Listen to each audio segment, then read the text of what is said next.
ఓం నమ శివాయ. మార్చి 3వ తారీఖు జరగబోయే చంద్రగ్రహణం గురించి తెలుసుకుందాం.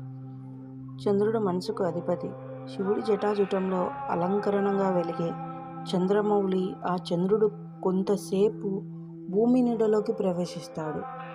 సూర్యుడు, భూమి, చంద్రుడు ఒకే సరళిలో నిలబడినప్పుడు భూమి నీడ చంద్రుడిని కంపేస్తుంది. అదే చంద్రగ్రహణం. ఈసారి జరగబోయేది సంపూర్ణ చంద్రగ్రహణం. కొంతసేపు చంద్రుడు పూర్తిగా చీకటిలోకి వెళ్తాడు. అప్పుడు అతను ఎర్రటి కాంతిలో మెరిసిపోతాడు. ఆ దృశ్యం శివుడి రుద్రతాండవాన్ని గుర్తు చేస్తుంది. భయపడవలసిన అవసరం లేదు. ఇది శివుని లీల, ప్రకృతి యొక్క మహానాట్యం. టైమింగ్ విషయానికి వస్తే చంద్రగ్రహణం మధ్యాహ్నం 3:30 ప్రాంతంలో ప్రారంభమవుతుంది.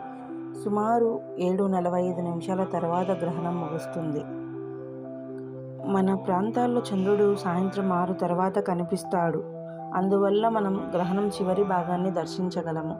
గమనించండి, చంద్రగ్రహణాన్ని కళ్ళతోనే సురక్షితంగా చూడవచ్చు. ప్రత్యేక కళ్ళద్దాలు అవసరం లేదు. ఆ రోజు కొంచెం సమయం తీసుకోండి. ఆకాశం వైపు చూసి శివుని తాండవాన్ని ధ్యానించండి. ఇలాంటి క్షణాలు ప్రతిరోజు రావు. ప్రకృతి మనకు చూపించే ఈ దివ్య దృశ్యం మన హృదయంలో శాశ్వతంగా నిలిచిపోతుంది.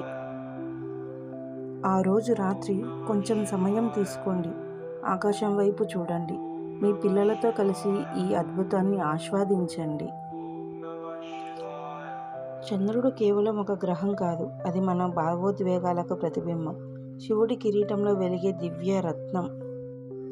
ఈ దివ్య క్షణాన్ని మిస్ అవ్వకండి.